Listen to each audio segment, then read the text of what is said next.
Olá, seja bem-vindo a mais um podcast aqui do canal Minuto Cardiologia. Nós estamos agora no nosso terceiro podcast. Se você quer participar aqui do nosso podcast, mandar aqui as suas perguntas, eu vou deixar um link aqui na descrição desse vídeo, vai estar também nos comentários fixado lá.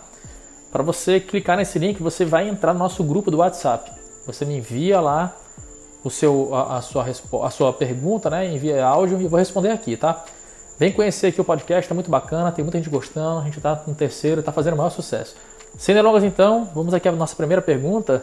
Um infarto há 2 anos, na onde meu coração morreu uma grande parte. Apesar dos médicos não falarem que eu tenho insuficiência cardíaca, nunca nenhum médico falou, acredito que eu tenho, né? Pelo fato de ter morrido uma boa parte.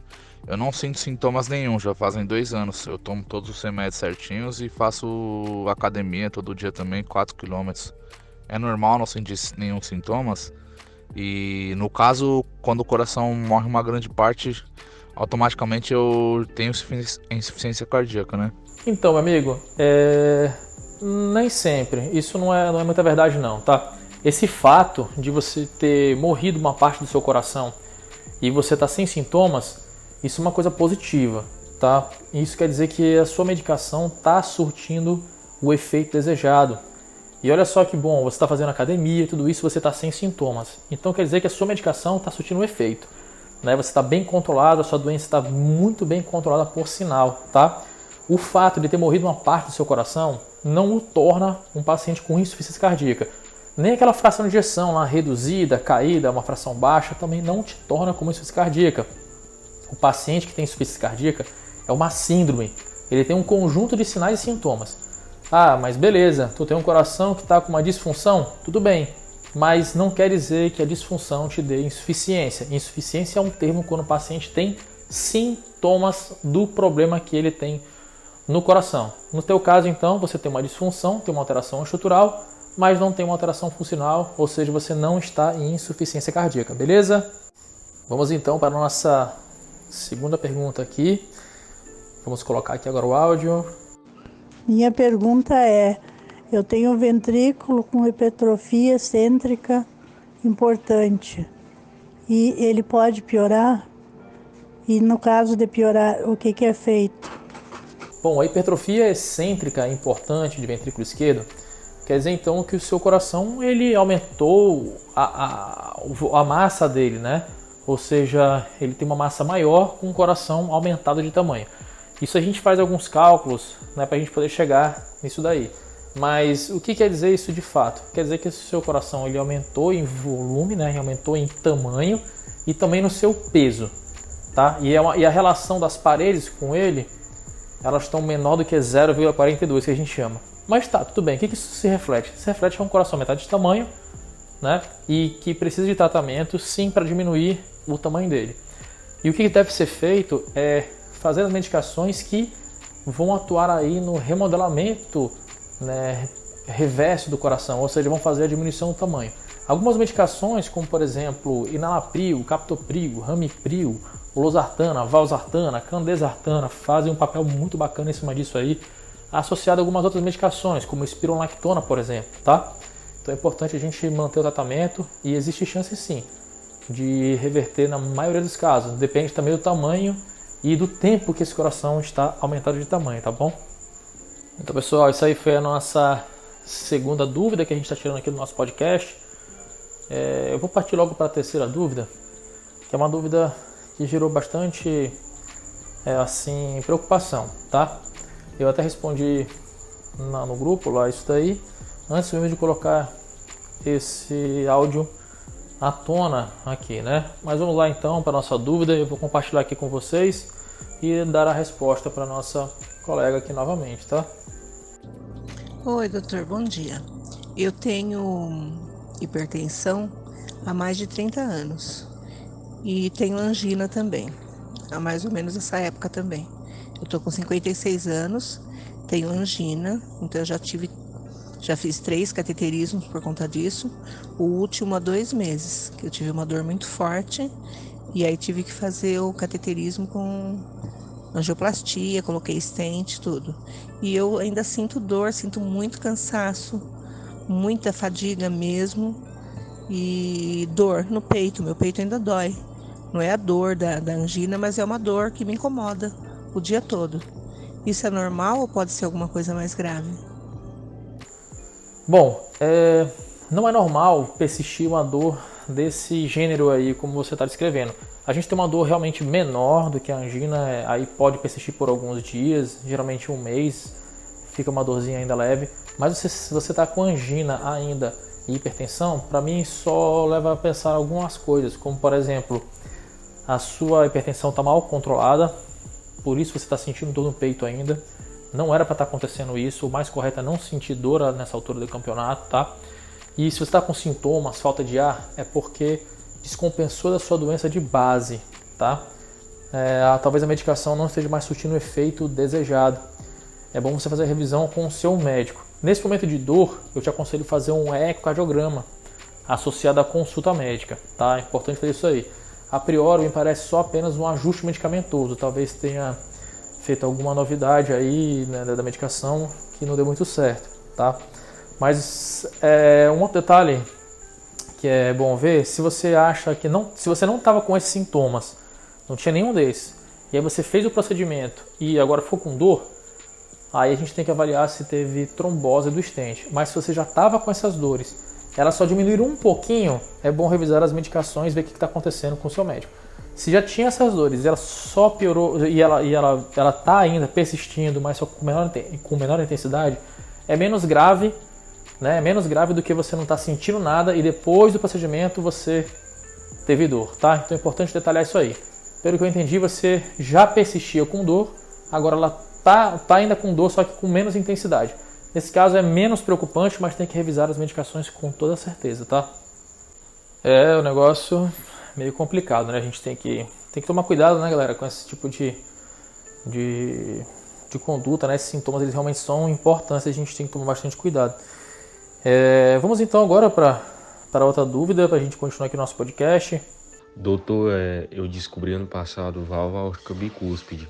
E aí tá sem alterações, não tem nenhuma alterações, só preciso de acompanhamento. E aí, depois de 6 meses, eu fiz um eco de novo e deu prolapso de válvula mitral, só que o doutor disse que é leve, é bem discreto. Eu queria saber o que foi que causou esse prolapso da válvula mitral e por que não descobriram antes, entendeu? Olha, a válvula aórtica bicúspide realmente é só acompanhamento se você não tem nenhuma alteração, não tem estenose nem insuficiência.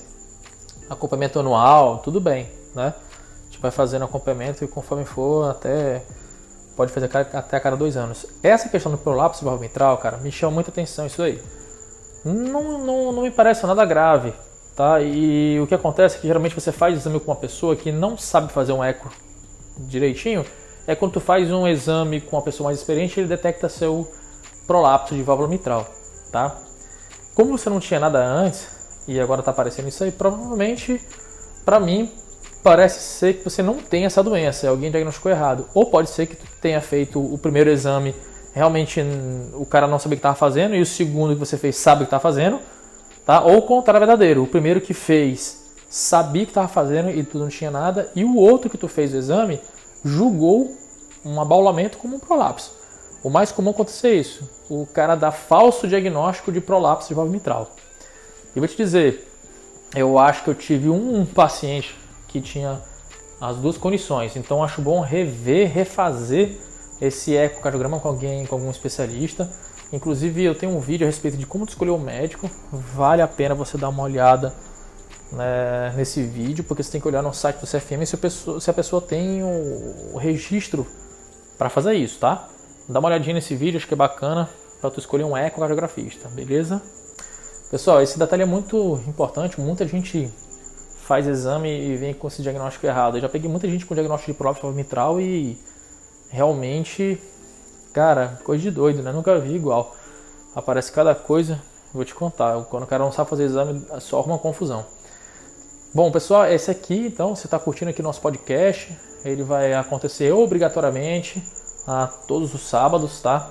Mas se a gente tiver bastante número de perguntas, eu posso fazer ele em outros dias também, tá? E eu vou deixar o link na descrição aí, vai estar também nos comentários para você ter acesso ao nosso grupo no WhatsApp e mandar suas perguntas para eu responder aqui, tá? Bora então para outra dúvida para a gente continuar. Bom dia. Eu queria tirar uma dúvida.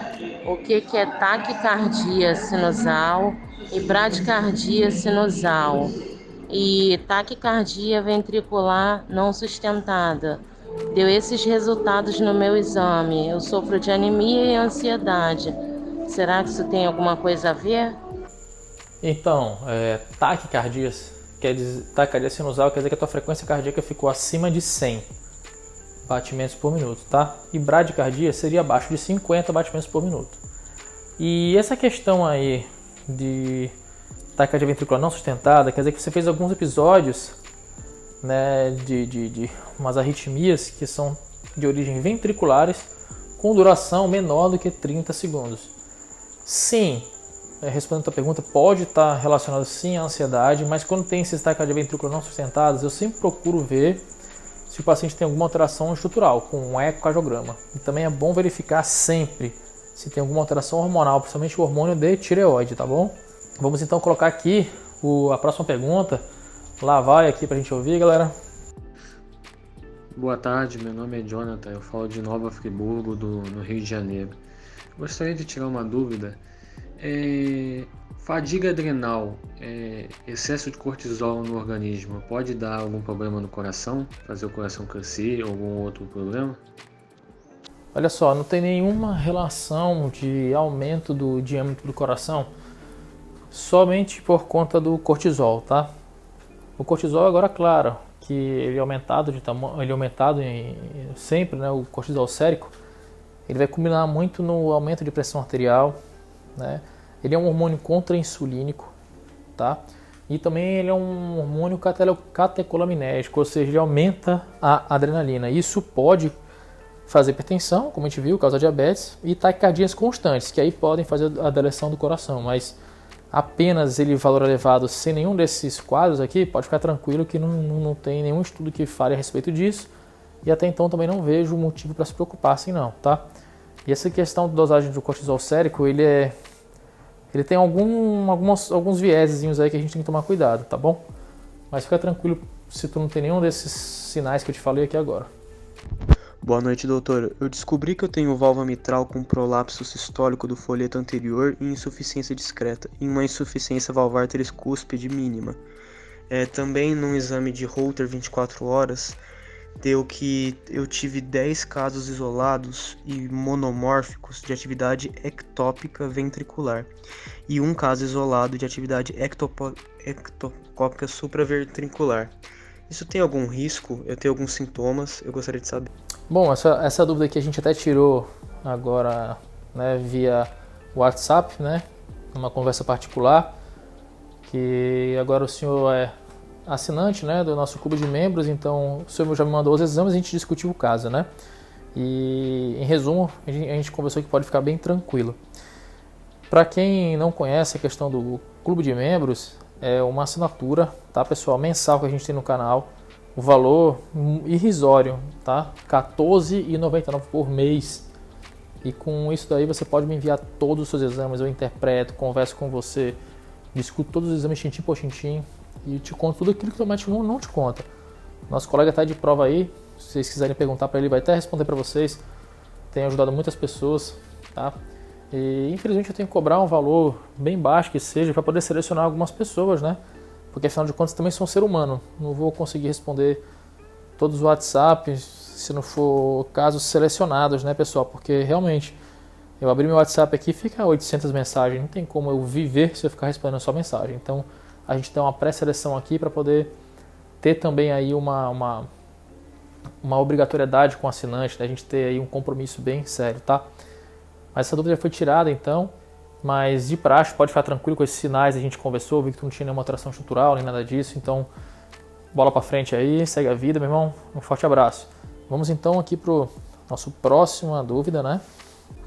E antes disso, queria perguntar pra vocês, então acharam legal esse formato aqui de podcast, em formato de rádio, né? Deixa aqui nos comentários, comenta aqui pra mim, olha, gostei, não gostei, porque assim eu sei que eu devo continuar ou não com esse programa, tá? Então vamos lá para a pergunta.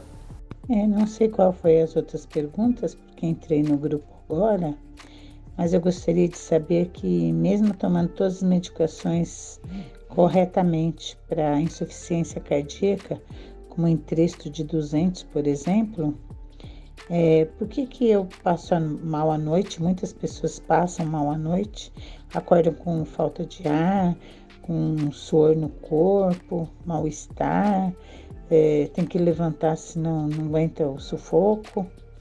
Então, essa dúvida foi bem parecida com uma dúvida inicial, né? Me preocupa muito isso daí, porque isso aí chama-se dispneia paroxística noturna, você acorda com falta de ar, tá sufocada, né? Isso daí é muito comum em paciente que está descompensado da doença de base, ou seja, tem que melhorar o tratamento, tem que ajustar a medicação. Isso sim é uma insuficiência cardíaca. Estou até aproveitando o gancho da outra pergunta. Isso sim é insuficiência cardíaca, porque você está com a sintomatologia. Então tem que ajustar a medicação sim, tá bom? Bom, agora então a nossa próxima dúvida, que me deixou bastante intrigado, tanto que eu respondi no grupo lá na hora, porque aqui era realmente preocupante. Vamos lá então, para vocês, vou compartilhar com vocês aqui que isso aqui foi realmente um sinal de infarto, tá? Então, eu ando com muita dor no peito. A dor começa no maxilar e termina e vai pro restante, assim, pro peito, sabe? Uma dor queimando que nem fogo.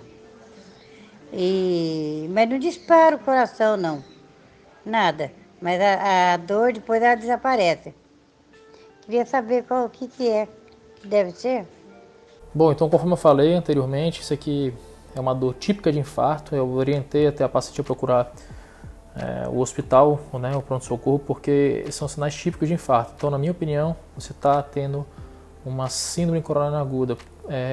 A chance de seu infarto é para cima de 99%, tá bom? Esses sintomas são bem clássicos, tem que ir para o hospital mesmo, urgente. Por isso que eu até avisei no grupo, já respondi na hora que eu recebi essa pergunta. Eu só estou dividindo com vocês aqui, mas eu já respondi imediatamente lá no momento que eu li. Como que se identifica um infarto silencioso? Sei que o resultado é pelos exames, mas como ver o resultado no exame e identificar esse infarto silencioso? Então, realmente, um infarto silencioso é só por os exames, né? Pode ser uma cintilografia, pode ser um ecocardiograma, tá? E até uma eletrocardiografia. E associado até, se for preciso, até exames de sangue como troponinas, mas a priori, somente verificando os exames que a gente consegue identificar. Porque, como você falou, um infarto silencioso realmente não teve sintomas. De repente fez um exame e descobriu, foi um achado, né? E isso aí denota muito doença pré-existente, de origem bem vagarosa. Isso é muito comum acontecer em idoso, paciente diabético, paciente renal crônico também, tá? Então realmente a gente vê o eco, uma cintilografia ou qualquer outro exame de imagem. Fora isso não tem jeito mesmo, tá? Agora então para a nossa próxima dúvida. Doutor, qual a sua opinião sobre o tratamento medicamentoso para insuficiência cardíaca associado à suplementação de vitaminas? Exemplo, coenzima Q10, vitamina K2, D3, magnésio, vitamina B1, complexo B. Esses tipos de vitamina pode estar ajudando no tratamento ou pode ser que em certos casos ou realmente não ajuda no tratamento da insuficiência cardíaca. Nossa, aqui foi bem interessante quanto ao uso de vitaminas para prevenção de doença cardiovascular, ou no caso de tratamento também de insuficiência cardíaca. Tem até uma diretriz atualizada da Sociedade Brasileira de Cardiologia que fala a respeito disso. Da vitamina A, da vitamina D, da vitamina E, da vitamina K e da vitamina B e ácido fólico, né? E por incrível que pareça, todas foram recomendação 3A. O que quer dizer isso aí? Que não tem benefício nenhum até então na prevenção de doença desse gênero, tá? E também não melhorou nada, né? Não teve nenhum desfecho positivo, tá? E também não ajudou a prevenir. Agora é claro que, por exemplo, você fazer o ômega 3 diminui triglicerídeos, eu vejo sim como uma boa possibilidade. Mas as outras ainda não há nenhum estudo, não há evidência ainda que corrobore com isso daí. Tá, isso aí quanto a suplementação, vamos supor, dosando as tuas vitaminas e tu não tem nenhuma deficiência. Está suplementando de forma empírica, sem ter pesquisado. Agora, claro, a deficiência pode surgir várias doenças de hipovitaminose, mas quanto à prevenção cardíaca e insuficiência cardíaca, tratamento disso, não tem nenhuma evidência, tá? Isso realmente não existe. Olá, boa tarde. Minha pergunta é: qual o exame padrão ouro para o diagnóstico de IC? Porque eu tenho resultado de eco e eletro normais. Eco com alterações, né? Isso é hipertensão de longa data, e o eletro, como eu já faço em repouso, já tá sem dor, né? Sempre mostra os traços ditos normais. Bom, vamos finalizar aqui então com a nossa última pergunta a respeito disso daí. Foi uma pergunta interessante, porque quando tem um eco normal, um eletro normal, mas a pessoa tem sintomas de insuficiência cardíaca, vai lembrar que o diagnóstico é realmente sintomatológico, tá? Tem que ter sinais e sintomas para definir uma insuficiência cardíaca. Não é apenas exames de ecocardiograma nem eletrocardiograma. Quando a fração está preservada, quando está tudo bem com a fração de ejeção, diâmetro, tudinho, a gente pode falar que é um paciente que tem insuficiência cardíaca com fração de ejeção preservada. Isso acontece, tá? A fração de ejeção está normal, a função está normal, mas o paciente tem sintomas. E na maioria das vezes tem que ter uma insuficiência diastólica, tá? Que é a deficiência do relaxamento. Tinha que ver se no teu laudo tinha uma coisa desse tipo, porque nunca cheguei a ver sem nenhum tipo de alteração 0, e dizer que o paciente tem insuficiência cardíaca, tá?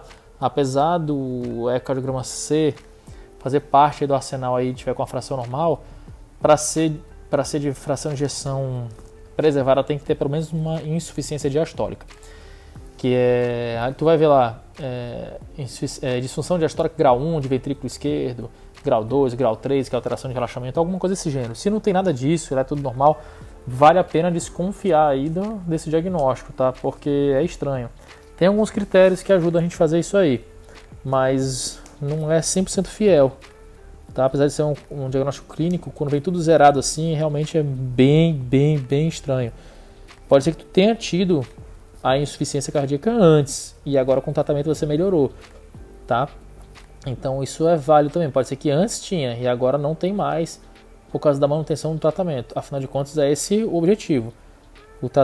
Com o tratamento, mantido o tratamento, você não ter mais a insuficiência cardíaca. Quer dizer que está tudo indo muito bem, entendeu? Bom, então pessoal, esse aqui foi o nosso podcast de hoje. Eu espero que você tenha gostado. Se você for interessado, eu vou deixar o link na descrição para você deixar sua dúvida pra gente. Se você quer que eu veja seus exames também, eu vou deixar um outro link do nosso plano, do nosso clube de membros, tá bom? E eu espero então que tenha te ajudado. Vamos então depois ao nosso próximo podcast. Esse aqui foi o nosso terceiro. Te aguardo então para o nosso quarto, viu? Um forte abraço e até a próxima.